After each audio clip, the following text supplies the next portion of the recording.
வணக்கம். இன்றைக்கி என்ன சமையல்னு பார்க்கலாம் வாங்க. எப்பயும் போல் தூயமல்லி அரிசி சாதம் சூப்பராக ஜோராக வடிச்சிருக்கோம். பலப்பலான்னு அருமையாக இருக்குது பாருங்கள். அதில் ஒரு 2 கரண்டி தட்டில் போட்டுக்கலாம்.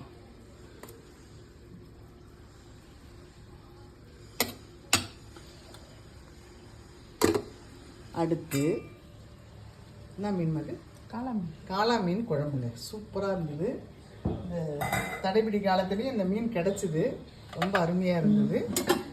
காளா மீன் போட்டு தலையும் வாலும் போட்டு குழம்புங்க. சூப்பராக இருக்குது பார்த்தீங்களா? ஜம்முன்னு இருக்குது மீன் குழம்பு. சூப்பராக இருக்குது. வாசனை நல்லா இருக்குது. டேஸ்ட்டும் ரொம்ப அருமையாக இருக்குங்க. அதில் ஒரு 2 கரண்டி வச்சுக்கலாம். எப்பயும் போல் மிளகு ரசம் இன்றைக்கி சூப்பராக இருக்குங்க. ரொம்ப மணமணக்க வச்சுருக்கிறோம். சூடாக நல்லா இருக்குது. அதில் ஒரு 2 கரண்டி கிண்ணத்தில் போட்டுக்கலாம்.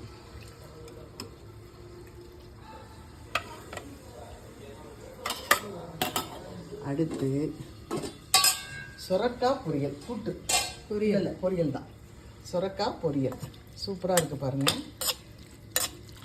அருமையாக செஞ்சுருக்குறோம். சொரக்காய் ரொம்ப ஜோராக இருந்தது. நம்ம ஊரில் கிடைக்கிற மாதிரியே கிடச்சிது. அதனால் ஒரு சொரக்காய் வாங்கிட்டு வந்து அது பொரியல் பண்ணியிருக்கிறோம்.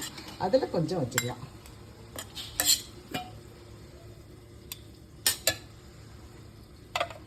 அடுத்து எப்பயும் போல் மாம்பழம்.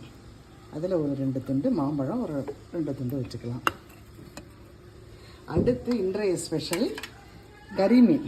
இது வரைக்கும் நாங்கள் செய்தது இல்லைங்க, புதுசாக வாங்கி செய்தோம். தேங்காய் எண்ணெயில் ஃப்ரை பண்ணோம். ரொம்ப அருமையாக இருக்குங்க. அதில் ஒரு பீஸ் வச்சுக்கலாம். இன்றைய சமையல் இது தாங்க. தூயமல்லி அரிசி சாதம், காளான் மீன் குழம்பு, மிளகு ரசம், சுரக்காய் பொரியல், கறி மீன் வறுவல், மாம்பழம். இவ்வளோதான். உங்களுக்கு பிடிச்சிருந்ததுன்னா லைக் பண்ணுங்கள், ஷேர் பண்ணுங்கள், கமெண்ட் பண்ணுங்கள். தேங்க்யூ.